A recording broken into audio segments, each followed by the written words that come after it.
you for joining us. I'm Jessie Haley. I'm the program manager for creative writing at University of Chicago. We are presenting this event tonight with the Seminary Co-op. Many of you are probably familiar with the Seminary Co-op, but I just want to say a couple of things about them before I turn it over, the Co-op is actually two bookstores. The self-titled Seminary Co-op bookstore and 57th Street Books. They're the two best bookstores in the world, if you ask me, but they share the unique status of being the country's first not-for-profit bookstores whose primary mission is book selling. Right now you can support the co-op by shopping online, browsing from afar. You can get their weekly newsletter, The Front Table, which is awesome. And they're open for curbside pickup, local delivery, and then they ship worldwide. So I'll put a link to the book that you're all here to learn about and hear from tonight in the chat. But if you have any questions, let us know. But thank you very much again for joining us, and I'll turn it over to Professor Stephanie Swallow, herself a fiction writer, to get started with the main event. Hi everyone, thank you so much for joining us. I'm delighted to be here in conversation with Maryse Meijer, who is a Chicago-based author of story collections, Heartbreaker and Rag. And Rag was a New York Times Book Review editor's pick and a finalist for the Chicago Review of Books Award for Fiction. She's also written a novella called Northwood and now a novel, The Seventh Mansion, which came out just over a month ago and which we'll be talking about today. The Seventh Mansion was one of the millions most anticipated books of the second half of 2020, one of Library Journal's standout summer-fall 2020 debut novels, and deservedly one of Shondaland's 11 new books that will change how you think about the climate crisis. So welcome, Maryse, and we're looking forward to hearing you read for a bit from the novel, and then we'll talk about it for a bit, and we'll open up to questions from the audience too. Thank you so much. It's so nice to see all of these humans. If you don't mind, I actually prefer to see the people instead of just their names. So if you have your camera off, just because you think it's polite to have it off, please turn it on. But of course, if you're like secretly eating or watching porn in the other room, it's fine to keep that camera off as well. Yeah, so I guess I will read a few pages. I don't think it needs much background. The story, for those of you who haven't read the book, is about a teenager named Z. He lives in North Carolina with his father. He's a vegan, animal rights activist, and kind of a loner. And in this part of the book, he is on his way back from an activist meeting with his friends. He's coming home, and he sees a car in the driveway. He doesn't get guests very often, so. All right. It's late when Joe pulls up to his house, the road pitch black aside from the headlights. Whose truck is that? Lenny asks, craning to look at the SUV in the driveway. Z frowns. I don't know. Ruh-roh, Joe says, eyebrows high. Your dad have a hot date over? A hot date with a gun rack? Z stares at the SUV, knee jumping. We can go in with you, Lenny offers. No one, aside from FKK, has ever been in his house. No, it's fine. See you guys tomorrow. He gets out of the car, walks up the path. In the living room, Eric on the couch, a stranger beside him. Baseball cap, flannel shirt, filthy jeans. Hey, Eric says, you're home. Yeah. Nearly a dozen bottles open on the table. This is Jason, from work. Jason lifts his hand. Z echoes the gesture. He goes into the kitchen, 2 bowls in the sink. That your soup I just ate? Jason calls. Pretty damn good. Thanks, Z replies. He takes a slice of bread from the box, folds it over a banana, walks back through the living room. Jason leaning for the remote on the table. You mind if I change the channel? Eric waving his hand, eyes half-masked. Z has not seen his father drunk in a long time. Go right ahead. On the screen, some woods. A man and a boy in yellow jackets. The man saying, steady now. Smooth shift of gun from side to shoulder, the boy turning his head to sight the shape staring straight at the camera. It's so quick. Shit, Eric says. Jason whistles. That's a beauty. And Z out the door, screen slamming over the garden fence, cold slosh through the stream, feet thrashing through the leaves, windless. Go all the way to the east end of the woods, where the stream weaves beneath the bridge, the road amputating the breast of the woods, a thick bar of trash lining the concrete where it meets the dirt. Stopping near to scream, scream and scream and scream. The mink and the library and McAdams and his mother on the phone and Joe's big house and the men in the strip mall and the scar on Nova's face and the vanished moss and the blister on his palm and the way the body folded, the head hitting a stone, the sound of the head hitting, the boy lowering the gun to look. So serious, pale face, tentative smile, the legs going out, the eyes rolling back, the stranger inside his house. His own father letting him in, not knowing better. The buck's head hitting the dirt. You got him. Mist of blood in the air. You did good, son. You did so good. Zigzag through the woods, throat sore. He knows it's stupid. A deer getting shot on TV, an idiot on the couch. Who cares? You do. His mother used to say it was just depression, from her blood to his, something as simple as sadness. Easier to understand than grief. For what? Not for himself. If it was only that, he would just die. How much easier it would be if it started with you, you could stop it. Stop yourself. But it's much bigger than you. Z looks at the house from the trees, a light on in the kitchen. Night soft on your face, your back against a tree, the sound of a car starting on your road. Jason gone, but you don't move. The shot is still inside the house. It is almost everywhere you go. A thick rain falls, clouds knit hard together. No light from the moon, but that old light behind you. You've seen it every night for a year. You've watched it. It has watched you. The birch it touches luminous, and if it is touching you, then you too must be luminous. It raises the hair on your arms, and the thought hits you as the light hits you, as the rain hits you. Get up. Walk the other way, not to the bridge or to the house or to the road leading into town, but the other direction, the only way you have not yet gone.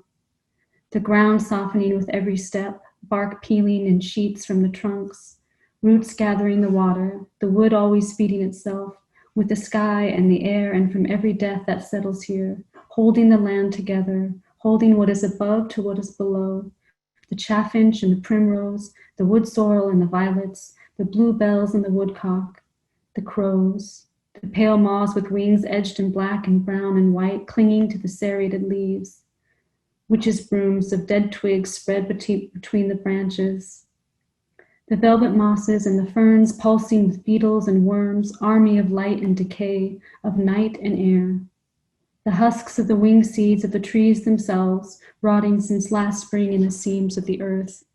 You can see it in pieces or all together, the parts or the whole, a chaotic encyclopedia in every square inch. So you burrows deeper through the birch. In the city, it was bright all the time, everywhere, but here you can track a single light for miles. He slips on a twig, his shoes soaked, hood heavy on his head.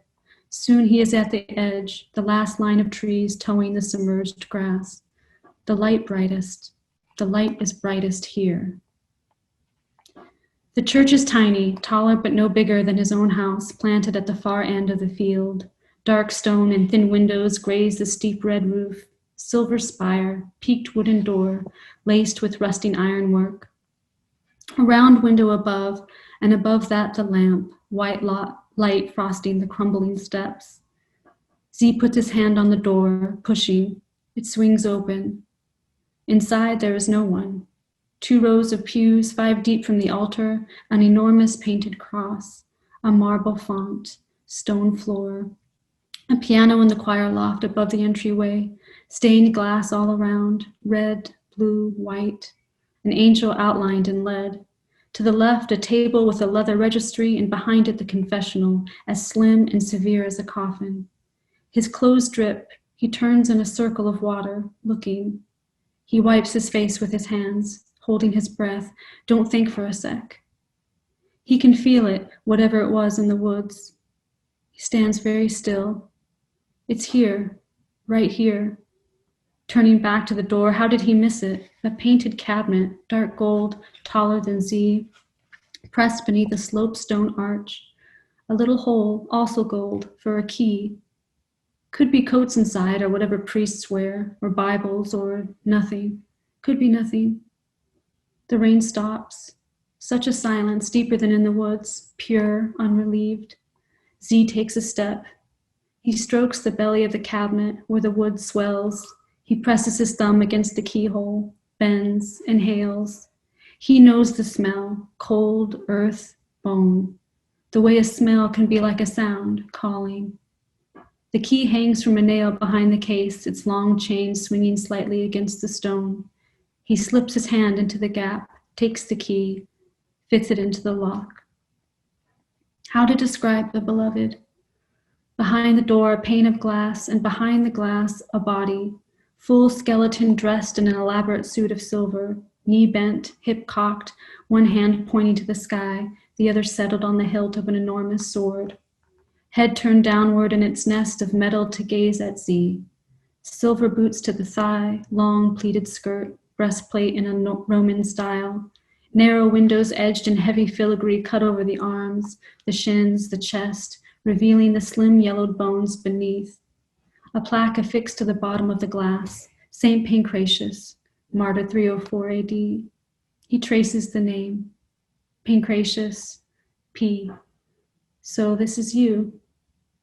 Silver cape strapped with more gold to his shoulders, falling in thick folds to his boots, a half-dozen chains linked across the breastplate like necklaces, hung with medals. A circle of gold affixed to the back of the helmet, reaching a foot in all directions, as if the skull were a star crowned in fire. Everywhere the metal etched, tooled, stamped in layer upon layer of exquisite designs, not overwhelming the austerity of the bones, but highlighting their merciless perfection. Those eyes, pitch black in the low light. The body liquid in all its hardness, something not fixed, but fixing, from boot to crown, the entire room on itself. A warrior, a prince, a king. Flames flicker in the glass, everything moving and nothing moving, everything alive and everything still. He's on his knees at the foot of the cabinet, face wet. Time sweeps its shadows through the room, wax vanishes into smoke. He thinks nothing. He's aware only of the body, its beauty, its supremacy. How to survive it? A pain sharp in his chest, spreading, arms, eyes, thighs, head, hands, heart. Heavy, full of your own living.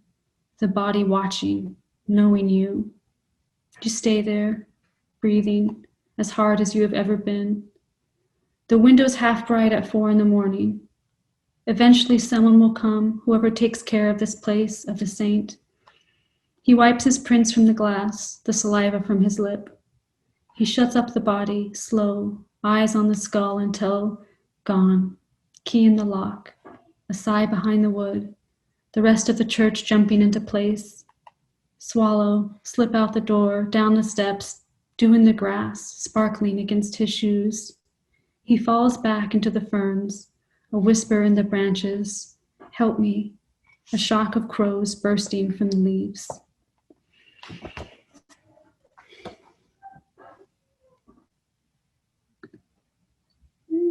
That was beautiful, Maryse. Thank you. I wish we could hear the applause. Some of your reviewers have called this a Bildungsroman, but I feel like it has more in common with a hagiography, and you lean very much on hagiography in this novel. We're asked to sit with this young man who I wouldn't say that he's coming into he's not losing his innocence. He's not exactly coming into a more informed and mature awareness. We're asked to see the world and the environmental devastation around him through his very visceral sensory perception of it.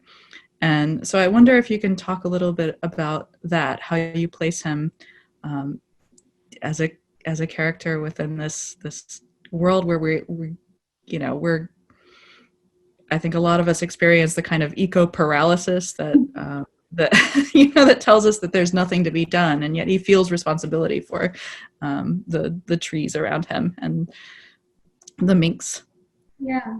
So I think, the question of whether it's a story about a young person becoming an adult, people have just talked about it in terms of young adult fiction and Build a Rosemont and all of this stuff, coming of age story, which is language that I asked the publisher not to use, but which they found really hard to get around, because I think when you write stories about young people, it becomes about them being young, right, rather than their age being just a one more function of who they are and where they are in life. It becomes a way for adult readers to not take the protagonist seriously, right? And so I think that fits into what you're saying about Z it's not about him losing his innocence, because nobody's innocent. Children are certainly, in some ways, the least innocent of us all, in the sense that they are more tapped into, I think, the brutality of life on some level, because as oppressed people as children are, having no rights under the law and being the property of their parents and having very little, they're giving very little power to decide their own fate, let alone the fate of any other creature around them. I think young people see, especially with the climate and with politics, kind of the devastation all around us, because I think young people are naturally animists. I think we're all born animists, and we see life, everywhere. And it's only as you get older that people try to convince you that there's life only in the human, or life most present in the human. And so it was a challenge for me to write about a young person who both leaned into some of the stereotypes, because he is so idealistic. And of course, I was very conscious about writing about somebody who would be labeled with all of these labels that I personally reject and resist. But I wanted to give him these qualities of a saint, in a way, of somebody who's so determined and so set in his beliefs that it seems almost outrageous or outlandish to other people. But inside of that, I wanted to write about someone who was right in some ways about some things. He's not right about everything. But yeah, and of course it connects to all the Catholic stuff in the book as well. Yeah, but I love so much about the scene that you read, and his experience of the deer being. Oh, sorry, my daughter is coming and going. The deer being. I felt it as I grew up in the South. I grew up with deer hunting people, and it reminded me to feel it as a murder, as a taking of life, in the way that he would have felt it. And I think the way that you offer us his experience in this deeply sensory way, I think that helps with, or it counterbalances my initial and innate response, which is, as an adult, oh my God, this child, yes, this is crazy. I wish he weren't quite those. Don't be so sensitive, but in fact, these things they deserve this kind of sensitivity, and it harkens back to the scene with the pelicans too, where he, the moment that cements his environmental philosophy is when he sees pelicans dying under their oil-laden wings. So I really admire that about the book. I wonder if you could talk a little bit more about his about faith as almost an eroticism. He has an interesting relationship with the bones that he finds, and he liberates these bones from the church that he finds them in. Yes, he does see it as a liberation for sure. Well, I think in some ways idealism, anything that people label as idealism, which all that word means to me is, a kind of faith that is threatening to people in power, usually, whether it's grown-ups or governments or institutions. But I think idealism is a form of romance. To be in love with an idea or a desire to live life according to one's true beliefs or whatever, and having some connection to the world of activism and my own veganism and my own interest in these things. I know inside myself that is a feeling of you want to take care of things, I guess, and being in love with like a vision of the way that the world could be rather than the way that it is, or to me that's very romantic. And I think Z's love for bones in general, but for the body of the skeleton in particular, is related to his ability to see the things around him as invested with life. And what bothers him is people's, what he thinks is of people's blindness towards the livingness of things, including things that we see as inanimate, maybe. And it's a challenge to kind of push myself to step inside of his mind and like see the world the way that he sees it, because I'm not, as extreme as he in like my worldview, and I certainly am not as far along in my own activism or idealism as he is. In some ways, I created a character that I wanted to look up to, that was like a guide for me. But I also wanted to give him, like, I don't know, his whole thing with the bones is like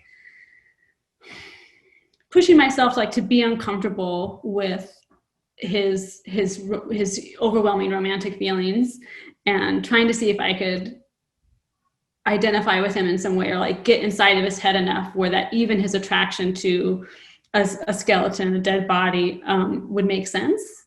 And so I was trying to do for myself what I'm asking the reader to do on many levels with ideas that maybe people resist with, in a knee-jerk way, like the idea that animals are, their lives are important as humans, but even beyond that, to think of trees as persons, as beings, as alive in a way that's just as intense or meaningful as the way that we're alive. And I had, I've kind of done that thinking biocentrically, but the thing with the skeletons, I hadn't done quite yet. So it was like a challenge to kind of put myself in the position I was putting the reader in, and say how generous can I be in my view of the world, if that makes sense.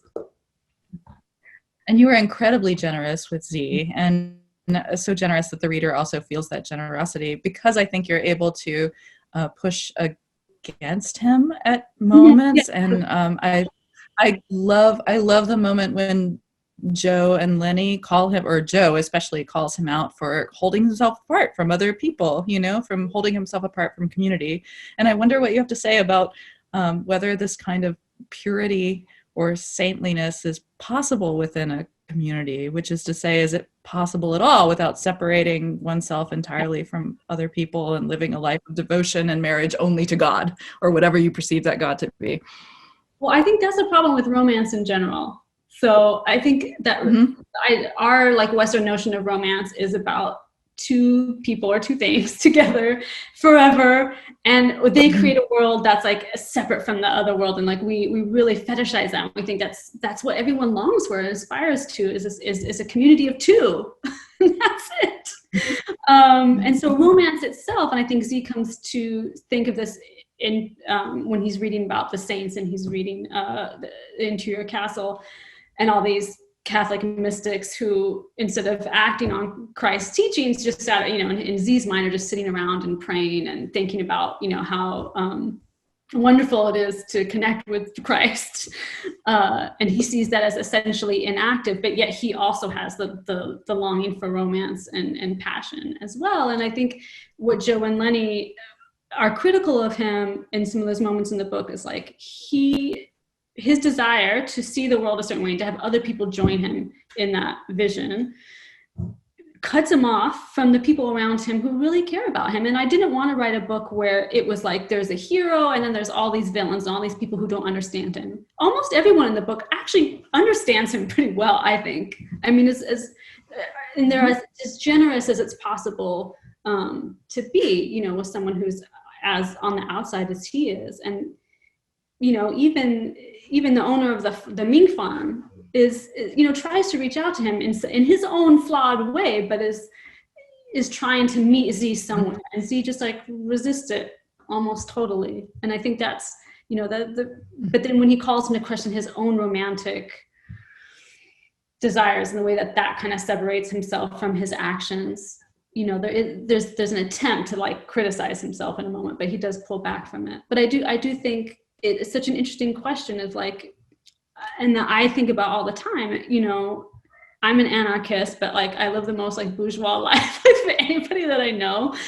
And I struggle with daily thinking about if I was to really live up to my ideals, I would have to separate myself from the community that I'm in some really serious ways, which is like to not live in the apartment I live in, maybe not to live in the community that I live in, maybe not to have access to the friends that I have through technology or these other things that I have, you know, moral equivocations about. And that tension, I think, is paralyzing for us. Like so many of us know that a lot of the things that we do and how we live aren't sustainable and they're not healthy in many ways. But what it means to separate yourself from that is to sometimes separate yourself from others. So that tension between acknowledging the community that you're in and being aware of the ways that other people do want to help you and do want to support you, but then also realizing like, wow, to live the way I want to, I have to sort of reject the people that care about me too. And how do I resolve that tension? And I think part of that comes from this emphasis in our society that everyone has to act alone, that if you have an idea about how to live, well, that's your idea and you can go do it, but like, don't ask anybody else to do it. It's like it's something that needs to happen together in community. Like we have to decide together how we want to live. And when we put all the onus on the individual to live a perfect or pure or good life even, it becomes impossible because we can't be good alone, I think. And Z is trying to do so much by himself and he can't. And when he fails ultimately in the book, to do that, it's because he's trying to do it by himself. Why do you think he rejects the community that Joe and Lenny seem to embrace? They go and visit this, they go to weekly meetings of this underground anarchist, like radical activist community. But Z sort of holds himself back and feels more sympathy for the, I'm sorry, I'm forgetting her name, the woman who is fighting in Ecuador. Is it Ecuador? Oh, Nova, yeah. Uh-huh. He feels a lot of sympathy for her because she freaks out and leaves. Yeah. Then yeah, and you know, and Peter's so sweet in the book, and they're so nice. And he's just like, I don't know. Yeah. There's just like a social anxiety element too, that just like a personality type that he's afraid of who he is. He's afraid. He doesn't really know, like he doesn't have a word for himself. For certainly his sexual orientation, whatever that is, but also for what he wants to be. He doesn't have a language for it, and the language that he encounters at these meetings like doesn't quite feel right. And I think a lot of people feel that way. You know, you can get turned off by activism and idealism because you don't, you know, the language around these things and the way the communities present themselves don't quite fit you or you feel on the outside. And Z is so used to being on the outside that I think he doesn't even know how to accept like a community in some ways. And he feels like if there's just one little difference, then that just turns him off completely. But I think it's not because he doesn't like other people. I think he's scared. He's scared of being rejected because in some ways he really rejects himself, and he has so much anger towards himself. It's hard for him to be generous towards others, I think. But I don't know. I mean, the whole book I was kind of like, see, just relax and have fun, like with your friends or all these people. Like, it's got such a good dad, you know, he's got like a nice skeleton boyfriend, you know, what more do you need really? But he has a falling out with the skeleton boyfriend. What happens there?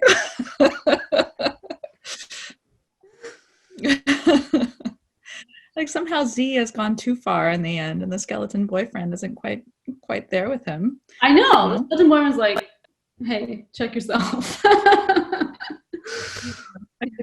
Well, okay, so that brings me to the idea of how Z's actions and with Joe and Lenny are, I mean, the release of the minx is in some sense a failure, except that I didn't feel it as a failure when he said at least they got to run for a little while, you know. And I'm wondering if he would feel it as an imperfect action, or if he did. I know he has doubts about it, and I also wonder about how that apparent failure weighs against the final problem of the book. And I don't want spoilers, but the outcome of his action and to preserve his little beloved strip of woods is complicated. Right. Yeah. So, I think activism is in like life, it's full of failure. You know, you try to do things and you wonder, you don't have that much power as an individual to change like these huge institutions, and the odds against you are so overwhelming that it's, you know, I remember standing outside of the circus here in Chicago with the other PETA people holding my sign and just crying and just crying the whole time. I felt completely like ridiculous and stupid and ineffectual. PETA did finally win that fight, of course. There are no elephants in the circus anymore, but when you're there and you're just like, you have people shouting at you and you just like, you have all these feelings and and when you don't see an immediate, you know, positive response, it's hard to fight those feelings of being a failure. And I had read about somebody freeing a bunch of mink from a farm, and what happened was almost all of them died because they're not used to living in the world, and they all got like run over, and you know, people were shooting them, and you know, it was a failure in the sense that the mink weren't released into like the rest of their life. They were killed.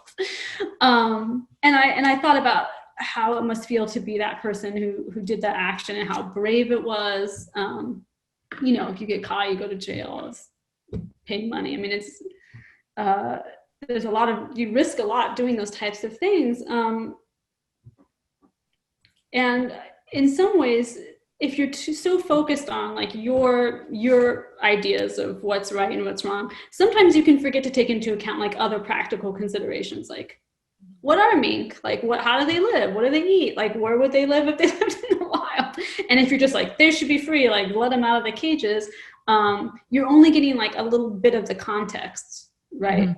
What does it mean for a mink to live in a cage and to be raised to be killed for fur? Like, it's not just one thing. It's like the morality is really complex, and the context of that situation is more complicated than sometimes people like Z or any of us likes to believe. But I think what happens with the end, with what he does to try to save the woods, you know, it does raise this question of like, what is life? What is an individual life worth? And if you don't see humans as being superior to other creatures, if your action saves, you know, 9,000, I don't know how many trees are in the woods, but like 9,000 trees saves them from cutting down, and then you have one person who gets hurt of it, like, I don't know, like, is it a failure? I mean, it is in some ways, because it's not pure. And what Z wants is like the right, you know, to do something that just has no negative fallout, no negative connotations. And that's impossible. To be a human is to kill things, to be alive is to cause death. And he has a really hard time with that. And I think everyone does when you really sit down to think about it. And that's what makes us either feel like we're not going to do anything at all because it's too hard to think about. Or, you know, it inspires us to go to extremes, because, you know, that those overwhelming feelings make us think, well, if I can just put on my blinders and think like, if I do this, and then I'll tell myself that it's morally correct, and I'm not going to think about the possible consequences or how it might affect other people. but neither of those ways is really good, essentially, right? They're like, you kind of want there to be a middle path, but whatever that middle path is so is not pure, I guess, essentially. So the book is like is me trying to ask those questions of myself, I guess. Mm-hmm. I love the book. It has more questions than it answers. It's not polemic, even though again, your reviewers categorize it as eco-fiction. And I'm wondering what you feel the role of fiction is in environmental activism, if it has any role, and how that figured into your writing of this book. Like, you mean like what kind of action is fiction? Mm-hmm. Yeah. What kind of action is fiction? I don't know. I mean, I think I felt when I was writing it that for me it was sort of a cop-out. It was a way to not act and pretend like I was by thinking to myself, well, I'm a writer. That's what I'm good at. That's what I can do. I can write this story, and maybe it'll make people. I mean, I didn't write it as like it's not me like trying to like teach anybody anything. Certainly, I wrote it because I was really interested in what it would be like to write about a character that falls in love with a skeleton. I mean, it was all romance for me initially, and then like all this other stuff grew around the character of Z.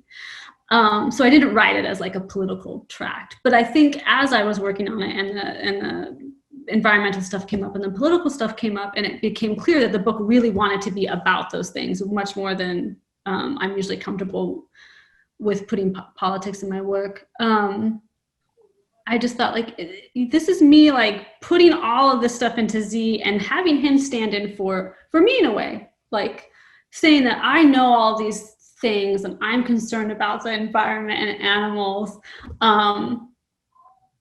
and to put all my labor into all my work and certainly like my emotions and my heart into it. But still at the end of the day, I looked around and I was like, what did I change about my own life? What did I change about me? And here I'm putting this book in the world and hoping that some people will, be changed by it or whatever. It sounds ridiculous. So I don't know. I thought a lot about that, about what does it mean to make art during a mass extinction event, and is it enough? Is it meaningful? I don't know. I mean, I certainly like get a lot of meaning from books and from music and from painting and from art, and it helps me think about things. It comforts me, and those are all important things. But I think also art can be a crutch, and it can be a way to act out our emotions on a level that isn't a direct action. Do you know what I mean? So I think it's kind of complicated feelings about it. I mean, on the one hand, I know as a consumer of art that it does have an effect and that it is important and that it does, my life has been changed by things that I've read and seen. But I also worry that it can be, it's so involving emotionally that sometimes it wastes the emotion, if that makes sense. Do you know what I mean? Do you ever feel that way as a writer? Do you know? like you're like, oh, I'm putting all my concerns in, and then you're like, but I'm really lazy. Like, I'm a lazy activist, and that's why I'm a writer. So I'd be interested to hear what other people think about that. And at this point, I'd love to open up the chat to questions from all of you lovely listeners. In the meantime, there's one more question. I have a couple of more questions, but one more question that I really want to cover, which is renaming oneself is important in this book. Z, and we were talking about this before you all joined us. Z is a name that he apparently made up for himself. We don't get, it's significant without an explanation for its significance. Likewise, FKK. Can you talk about, yeah. FKK refers to, it's the collective of Joe and Lenny. Yeah. So, and it's an acronym. I don't know what it means. So I wonder if you can talk a little bit about why renaming was important to these characters and in that particular way. That's such a good question. Yeah, obviously it was important, even though I wasn't consciously thinking of that. I guess it's just like words are important, and when you when you name the world, you call it into being in a certain way. And so when you rename yourself, it's like this act of saying, like, I'm no longer that, and now I am this, or I'm more this than, you know, this other person was. And for Z, it's like,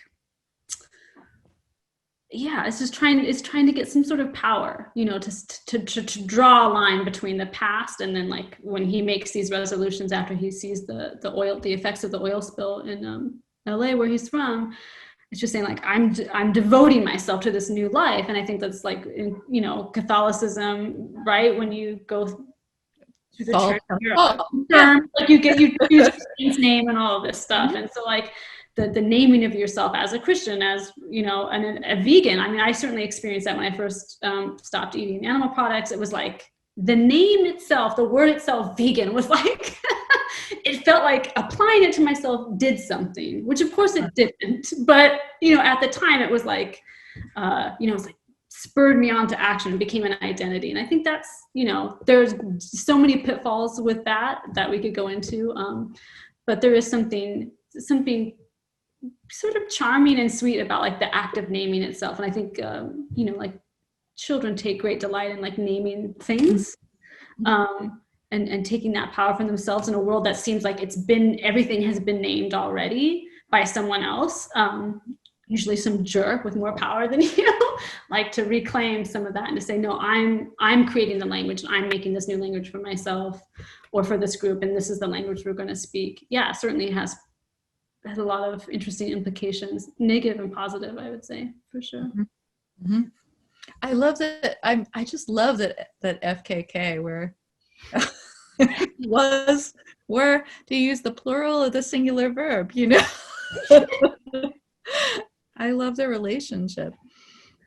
And okay, any questions from our audience? I can go on.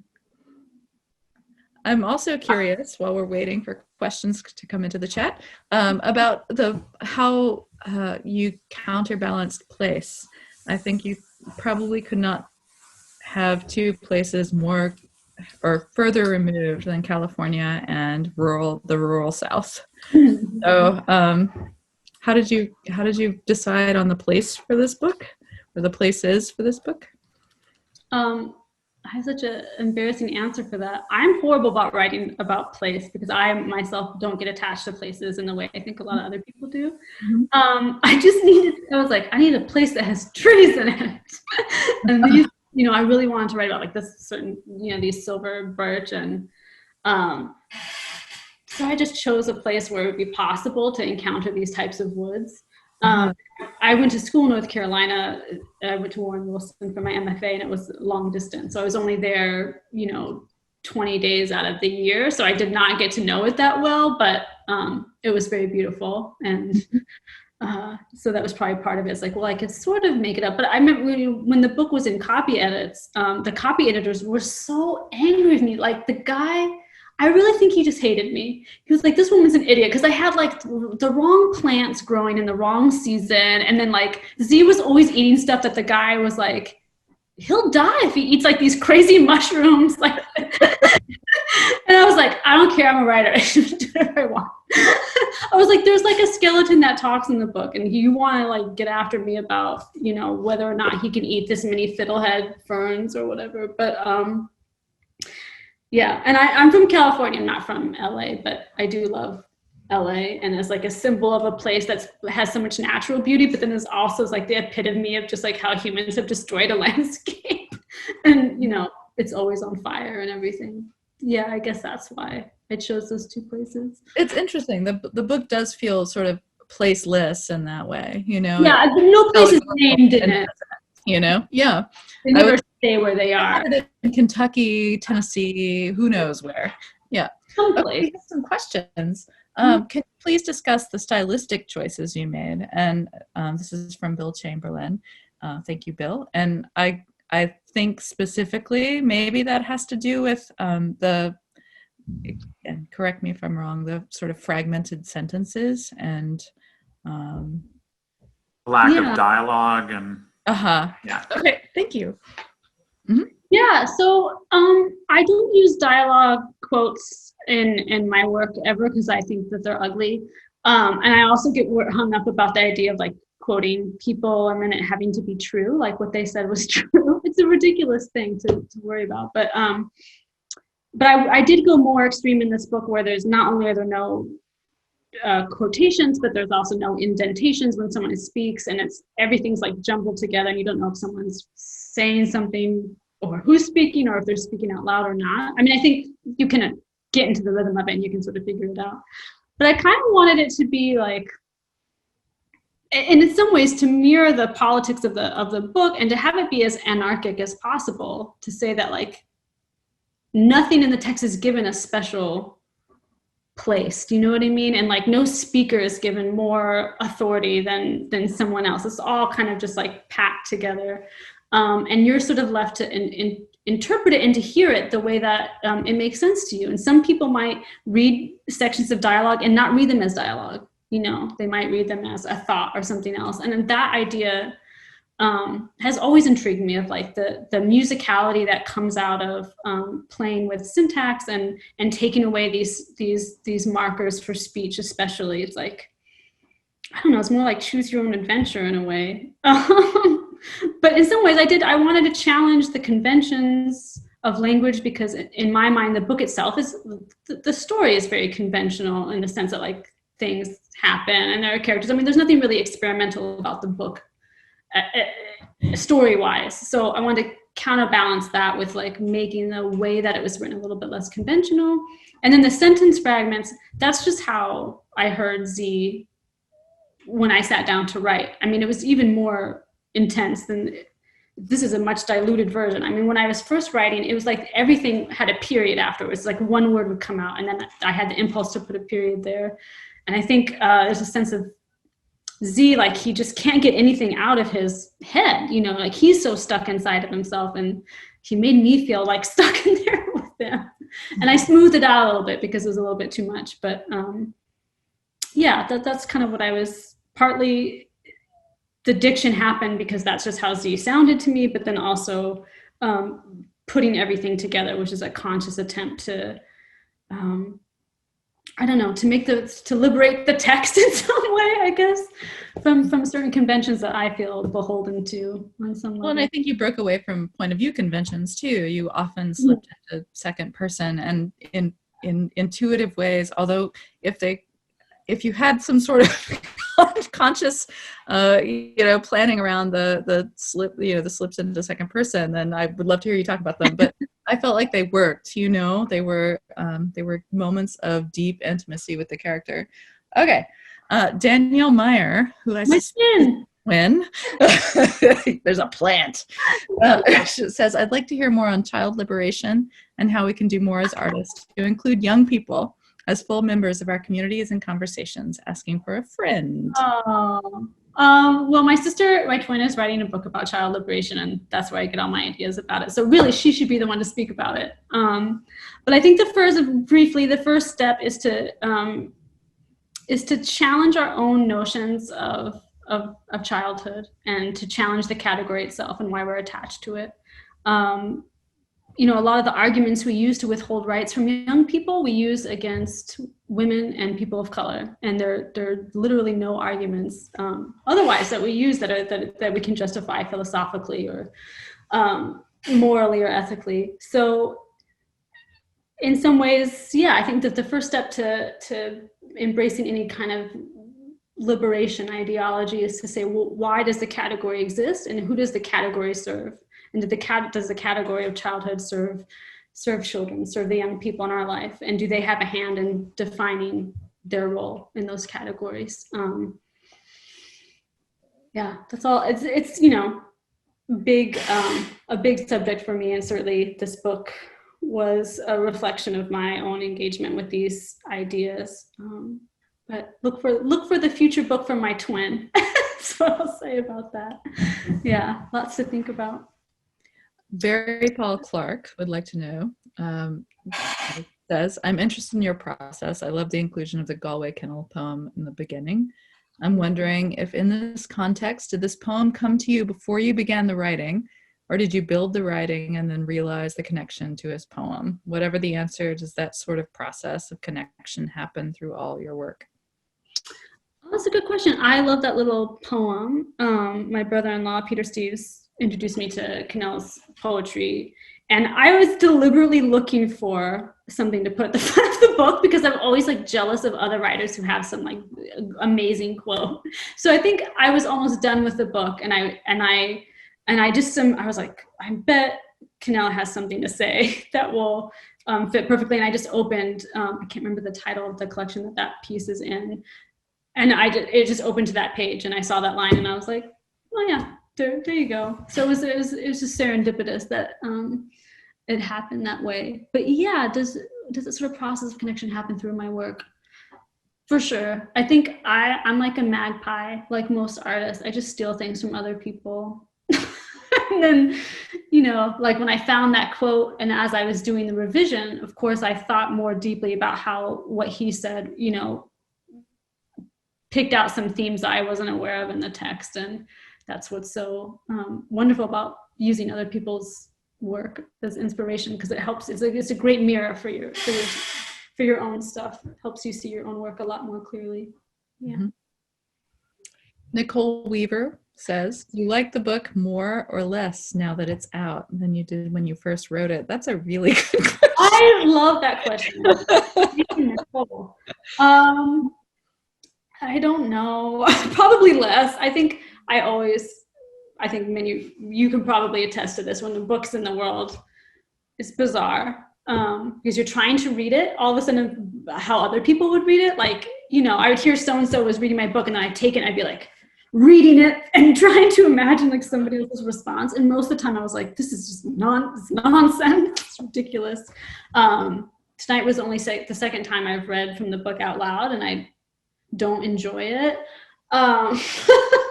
It's just, I think, for this book in particular, I allowed myself to be much more sentimental and I'm always sincere when I write, but it's like this book wears its sincerity on its sleeve. And I usually my work is a lot more cold. Usually I really like a lot of distance when I'm writing, and I didn't have as much with this book. And so I think emotionally I feel more nervous about it, if that makes sense. It's not a book about me. It's not about my life. It's not about people that I know, but it's personal in other ways. And it's personal primarily in the sense that it's just like, it's emotional in the way that I'm emotional, which is like too much sometimes. And so to have that be in the world, feels weird, and it probably does contribute to my harsh judgment of it. But so I like it somewhat less in some ways, but I'm also very pleased that it exists, I guess. I can't say that about all my books, so, Yeah, you certainly feel naked. Related to that, perhaps, Aurelia Nichols asks, I'm fascinated by the idea of a romance with a well-dressed skeleton. Forgive me since I haven't read the book, but this strikes me as a kind of a one-way relationship, and I wonder how Z navigates that, or why he wants to. Is there a mythology to this? And in your reading, which was absolutely beautiful, there seemed to be a lot of second-person narration. Please talk about your sense of voice and the different kinds of narration. So it sounds like there are two questions in that. So this is a great question. The idea of the romance being maybe one-sided. I cheated. A lot of my work is about objectification and how much I hate objectification, especially in romance. And as I was trying to think about what it would be like to be attracted to non-living bodies, as I looked at skeletons and I, really imagined these scenes where he's intimate with them, and I could sort of get somewhere, but then I was always missing the consent issue, the sense of the other, right? Like of being present. And so I cheated by having P appear to Z, right, in a spiritual form. So Aurelia, if you read the book, P is a character in the sense that he spiritually appears to Z, and he talks to him and whatever. So there's a sense that he has some agency, I guess. And it's incredibly masculine in his appearance. Very masculine, even though Pancratius the saint in history was 14 years old, very adult, I would say, like energy, very manly. And that was interesting to try to think about how that would be. I'll show you all a picture of him. This is a picture my sister sent me of P, and that was the inspiration for a lot of the book. But you can see, I mean, it's kind of sexy. I don't know. Or like you look at it and you think that these nuns, commissioned this set of armor. 17th century, and you just think about like, what were these nuns think? I mean, he's got the boots go all the way up to the thigh. I've seen the skeleton in person. I've looked up his skirt. Girl, you might want to ask the skeleton. And I just saw that and I thought, wow, that like the body has such a presence, and it's obviously more than, I mean, you can't really see that many bones. It's mostly just fancy armor. It's like a bedazzled skeleton. So yeah, the history of these bodies, there were a ton of them, these skeletons dug up in Rome. They were all bodies of Christian martyrs, not necessarily the body of a particular saint. But I have lots of pictures of them. There was just this fashion for a while in Europe for every church, Catholic church, to have these fancy saints that had jewels stuck on them, some much more bedazzled than P. And I was just fascinated by that. I was like, Did Pancratius actually end up in the U.S., or did any of these? No, I totally made that up. I was so happy to accept it because I liked the idea so much. It's a really good idea that like there's a random tiny church. Yeah. I mean, in the woods, it's so ridiculous, but I had to get him there. I wanted it to be that body, not some other body. But yeah, there are some of these relics in the U.S., but not these fancy ones. Mm-hmm. And then what was the other thing? Oh, about the second person. Yeah, the second person thing happens to me all the time when I'm writing. Like I'll slip into second person when things get like emotional, or I don't know, we want things to be more intense. And in this book, it just kept happening. And I thought, instead of trying to edit it out like I normally do, I just let it be there. And I think it connects to the whole mysticism element of like God speaking to you, and then I don't know, like it's just more intimate. I think you used that word. So I liked it. That's why it's in there. Mm-hmm. Yeah. It's 8:00, so we're almost out of time, but there are two really great questions. One of them is about Joe and Lenny, mm-hmm. who are beautiful and unique. Joe is wealthy and queer and empowered, and I think is responsible for some of the ethical complexity in this story. While Lenny is shy and can't really be who she is because of her family. So what do these characters represent for Z? And relatedly, Z has another relationship with Karen, who's his tutor. And you invested that with quite a bit of politics. Can you talk about that fictional pairing? So basically the question overall, I think, is about how these characters are sort of counterbalancing Z, or how they poke at him in ways that are interesting. Yeah, I appreciate both those questions. They